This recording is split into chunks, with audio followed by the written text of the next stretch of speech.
Samajwadi party ने भले गुड्डू जमाली को साथ लिया आजमगढ़ में, इसलिए अपनी को मजबूत मान रही है आजमगढ़ में, क्योंकि गुड्डू जमाली ही सबसे विरोधी के रूप में थे और अच्छी खासी तादाद में उनके पास वोटर थे।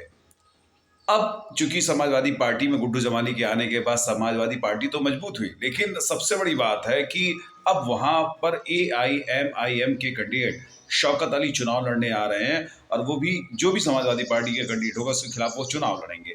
अब इससे ये लगता है कि AIMIM की अगर वहां के कैंडिडेट शौकत अली, जो कि आजमगढ़ के माहुल कस्बे के निवासी हैं और उससे पहले वो उलमा काउंसिल में थे, लेकिन वर्तमान में वो प्रदेश अध्यक्ष हैं AIMIM के।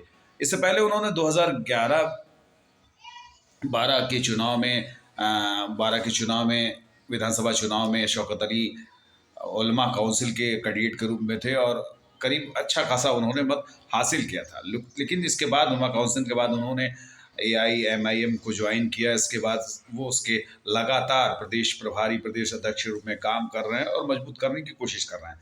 आजमगढ़ में हालांकि 100 सीटों पर इससे पहले विधानसभा चुनाव में 100 सीटों पर ओवैसी ने कैंडिडेट खड़ा किया था, लेकिन 100 में एक ही है, जो कि खाली मुबारकपुर से जो आजमगढ़ जनपद की सीट है उस पर उनके कैंडिडेट शाह आलम गुड्डू जमाली को करीब 36,000 लगभग समथिंग वोट मिला था। लेकिन अगर इस तरह से अगर ओवैसी की पार्टी का ही वोट रहा तो शौकत अली के आने के बाद बहुत प्रभाव पड़ जाएगा कि जिस तरीके से खासकर अल्पसंख्यक मतों में, जो कि माइनॉरिटी में अल्पसंख्यक मतों में शौकत अली सेर लगा सकते हैं, और जो माइनॉरिटी अगर खासकर मुस्लिम वोटों में अगर शौकत अली सेर लगाते हैं तो समाजवादी पार्टी के लिए मुश्किलें कम नहीं हुई हैं। अगर गुड्डू जमाली साथ आए तब भी मुश्किल उनकी कम नहीं हुई कि शौकत अली अगर सेध लगा देंगे तो शायद समाजवादी पार्टी जो अपना विजन बनाकर चल रही है विजन में फेल हो सकती है, क्योंकि आजमगढ़ उसका मजबूत इलाका है। लेकिन अगर शौकत अली जैसे कैंडिडेट अगर चुनाव में आए तो कहीं ना कहीं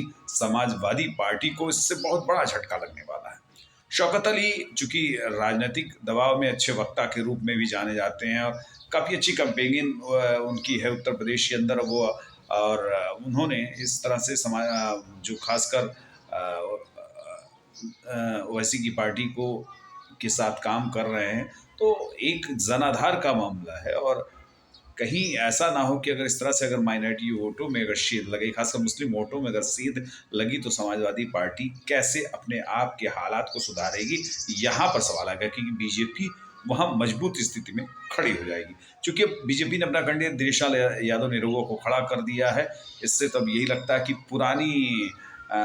पुरानी प्रत्याशी पर ही इस गेम पूरा हो गया। इससे पहले ये लग रहा था, कयास लगाए जा रहे थे कि निरहुआ को टिकट नहीं मिलेगा, किसी अन्य को मिलेगा। अरुणकांत यादव को भी प्रचार में लगा दिया गया था, खासकर सूत्रों के मुताबिक अरुणकांत भी अपने लिए प्रचार कर रहे थे।